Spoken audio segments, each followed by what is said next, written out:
Matt, I saw your big board. I don't know if it changed with Kyler Murray measuring over 5'10". Not much. I think that we got to that point where that was expected. People from Oklahoma were kind of leaking that they were actually saying he was 5'9" and 7'8". So he grew a little bit or stretched out or hung upside down or something to get a little bit taller. But this is about what we expected him to be. I think the better number for him was being 207 pounds and having a 9.5-inch hand. And it probably sounds ridiculous to some people that we care that much about half an inch when it comes to hand size. But when you look at historically, you need a quarterback with a hand over 9 inches. And now we are seeing these molds get changed a little bit. Baker Mayfield was around 9 inches. Pat Mahomes was right at 9 inches as well. So Kyler Murray really fits in with that. Even not being this big, 6'5" quarterback, he's hitting a lot of the right thresholds. Is he the first quarterback selected?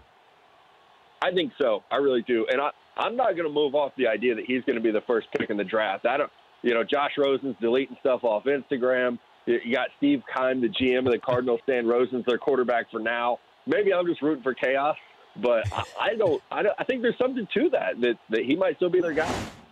Yeah, I think we're all rooting for chaos here, but I'm wondering, the Giants are probably going to take the approach Kansas City did when they had Alex Smith and Patrick Mahomes, that they're going to draft a quarterback, maybe Eli's in there one more year, and it feels like Haskins would be more of that quarterback than Kyler Murray would. Can you see Kyler Murray with the Giants?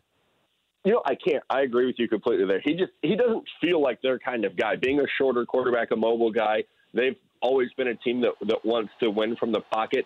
I think the only thing that maybe could push it to Kyler Murray is that Dave Gettleman, coming from Carolina where he had Cam Newton, and obviously they're very different players, but Cam Newton early in his career, his mobility was a big part of his success. So maybe I could see that working. But Pat Shurmur, the head coach of the Giants, is a true pocket guy. What's fascinating to me is a lot of the front office mainstays with the Giants are from that Bill Parcells line of thinking.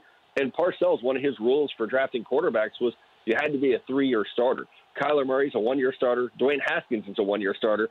So that makes me wonder if Daniel Jones from Duke, who David Cutcliffe was Eli Manning's coach, if there's a connection there. Drew Lock at Missouri was a 3-year starter. So there's a lot of intrigue with the quarterbacks in this class, and we got to wait and see where Nick Foles goes, too. For more Dan Patrick Show, tune to Audience Channel 239 on DirecTV or download the Dan Patrick Show app.